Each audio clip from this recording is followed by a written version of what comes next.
ನಮಸ್ಕಾರಗಳು ಸ್ನೇಹಿತರ. ಇವತ್ತು ನಾವು ನಿಮ್ಮ ಮುಂದೆ ಒಂದು ನಿಜವಾದ ಮಹಿಳೆಯ ಜೀವನ ಕಥೆ ಮತ್ತು ಅವಳ ಮರುಮದುವೆಯ ಪ್ರೊಫೈಲನ್ನು ಹಂಚಿಕೊಳ್ಳುತ್ತಿದ್ದೇವೆ. ಫ್ರೆಂಡ್ಸ್, ಅವಳು ಬೆಂಗಳೂರಿನ ಮೂಲದವರು.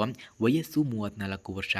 ಇಂಜಿನಿಯರಿಂಗ್ ಓದಿದ ಬಳಿಕ IT ಕಂಪನಿಯಲ್ಲಿ ಕೆಲಸವನ್ನು ಹಿಡಿದು ಕುಟುಂಬಕ್ಕೆ ಹೆಮ್ಮೆಯನ್ನು ತಂದಿದ್ದಾಳೆ ಎಂದು ತಿಳಿಸಲಾಗ್ತಿದೆ. ಆದರೆ ಜೀವನ ಅವಳಿಗೆ ಬೇರೆ ಬಣ್ಣವನ್ನು ತೋರಿಸಿತು.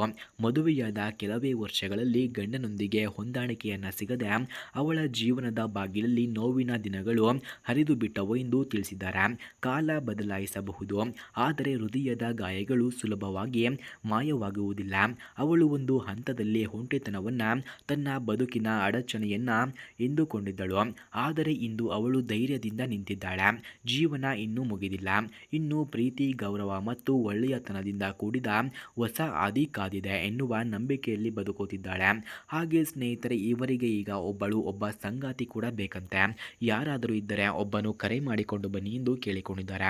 ಸ್ನೇಹಿತರ, ಯಾರಿಗಾದರೂ ಈ ಆಂಟಿಯ ಫೋನ್ ನಂಬರ್ ಅಥವಾ ಅಡ್ರೆಸ್ ನಿಮಗೆ ಬೇಕಾಗಿದ್ದರೆ ಮೊದಲು ನಮ್ಮ ಚಾನಲನ್ನು ಸಬ್ಸ್ಕ್ರೈಬ್ ಮಾಡಿಕೊಳ್ಳಿ. ಆ ನಂತರ ಜಾಯಿನ್ ಎಂಬ ಬಟನ್ ಕಾಣಿಸುತ್ತದೆ. ಜಾಯಿನ್ ಬಟನ್ ಮೇಲೆ ಕ್ಲಿಕ್ ಮಾಡಿ ನಮ್ಮ ಮೆಂಬರ್ಶಿಪ್ಗೆ ಜಾಯಿನ್ ಆದವರಿಗೆ ಮಾತ್ರ ಇವರ ಫೋನ್ ನಂಬರ್ ಹಾಗೂ ಅಡ್ರೆಸ್ಸನ್ನು ನಾವು ನಿಮಗೆ 100ಗೆ 200% ಸೆಂಡ್ ಮಾಡುತ್ತೇವೆ. ಫ್ರೆಂಡ್ಸ್, ಅವಳು ಇಂದಿಗೂ ಚುರುಕಾಗಿ ಕೆಲಸದಲ್ಲಿ ಯಶಸ್ವಿಯಾಗಿ ಕುಟುಂಬದ ಬೆಂಬಲದಿಂದ ಮುಂದೆ ಸಾಗುತ್ತಿದ್ದಾಳೆ.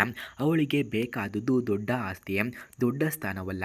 ಅವಳಿಗೆ ಬೇಕಾಗಿರುವುದು ಒಬ್ಬ ಹೃದಯವನ್ನು ಬಿಚ್ಚಿ ಮಾತನಾಡುವ, ಅವಳನ್ನು ಅರ್ಥ ಮಾಡಿಕೊಳ್ಳುವ, ಕಣ್ಣೀರು ಒರೆಸುವ ಒಬ್ಬ ಸಂಗಾತಿ ಅಷ್ಟೇ ಎಂದು ಕೇಳಿಕೊಳ್ಳುತ್ತಿದ್ದಾಳೆ. ಅವಳು ಹೇಳುತ್ತಾಳೆ, ಹಿಂದಿನ ಹಾದಿ ನನಗೆ ನೋವನ್ನು ಕೊಟ್ಟರೂ ಭವಿಷ್ಯದಲ್ಲಿ ಒಬ್ಬ ಉತ್ತಮ ಹೃದಯದ ಸಂಗಾತಿ ದೊರೆತರೆ ಜೀವನ ಇನ್ನೂ ಸುಂದರವಾಗಬಹುದು. ನಾನು ಇನ್ನೂ ನಗಲು ಬಯಸುತ್ತೇನೆ. ನಾನು ಇನ್ನೂ ಬದುಕನ್ನು ಪ್ರೀತಿಸಲು ಬಯಸುತ್ತೇನೆ. ಯಾರಾದರೂ ಇದ್ದರೆ ಬೇಗ ಕರೆ ಮಾಡಿಕೊಂಡು ಬನ್ನಿ ಎಂದು ಕೇಳಿಕೊಳ್ಳುತ್ತಿದ್ದಾರೆ. ಹಾಗೆ ಸ್ನೇಹಿತರೆ, ಅವಳು ಹುಡುಕುತ್ತಿರುವಂತಹ ವ್ಯಕ್ತಿ ಈ ರೀತಿ ಇರಬೇಕಂತೆ ನೋಡಿ. ವಯಸ್ಸಿನಲ್ಲಿ 35ರಿಂದ 42ರವರೆಗೆ ಇದ್ದರೆ ಸಾಕಂತೆ. ಅವನು ಪ್ರಾಮಾಣಿಕನಾಗಿರಬೇಕು, ಕುಟುಂಬದ ಮೌಲ್ಯಗಳನ್ನು ಅರ್ಥ ಮಾಡಿಕೊಳ್ಳುವವನು ಆಗಿರಬೇಕು ಎಂದು ಕೇಳಿಕೊಳ್ಳುತ್ತಿದ್ದಾರೆ. ಅವನ ಬಳಿ ಹೆಚ್ಚಿನ ಸಂಪತ್ತು ಇಲ್ಲದಿದ್ದರೂ ಪರವಾಗಿಲ್ಲ, ಆದರೆ ಅವನ ಹೃದಯದಲ್ಲಿ ಪ್ರೀತಿ ತುಂಬಿರಬೇಕು.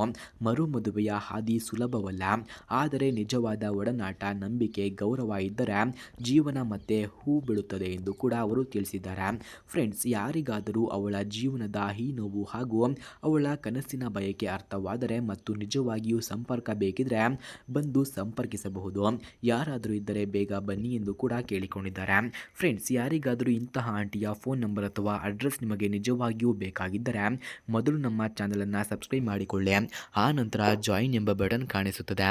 ಜಾಯಿನ್ ಬಟನ್ ಮೇಲೆ ಕ್ಲಿಕ್ ಮಾಡಿ ನಮ್ಮ ಮೆಂಬರ್ಶಿಪ್ಗೆ ಜಾಯಿನ್ ಆದವರಿಗೆ ಮಾತ್ರ ಇವರ ಫೋನ್ ನಂಬರ್ ಹಾಗೂ ಅಡ್ರೆಸ್ಸನ್ನು ನಾವು ನಿಮಗೆ 100ಗೆ 200% ಸೆಂಡ್ ಮಾಡುತ್ತೇವೆ.